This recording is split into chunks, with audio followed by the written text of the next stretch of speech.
నిద్రపోయే ముందు 11 మాటలు శివనామని చెప్పి పడుకోమని చెప్తారు. తెల్లవారి నిద్ర లేచేటప్పుడు మీరు పరమశివ భక్తులైనా సరే, మీ కులదేవత పార్వతీ పరమేశ్వరులైనా సరే, శివశివ అంటూ లేవడాన్ని శాస్త్రం అంగీకరించదు.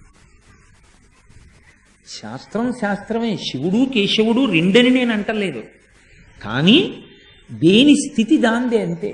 నిద్ర లేచినప్పుడు మొట్టమొదట నోటి వెంట పైకి రావలసినటువంటి మాట ఏదో శాస్త్రమే నిర్ణయం చేసింది.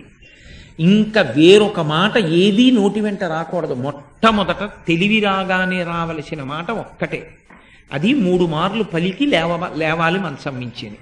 శ్రీహరి శ్రీహరి శ్రీహరి అన్నారు.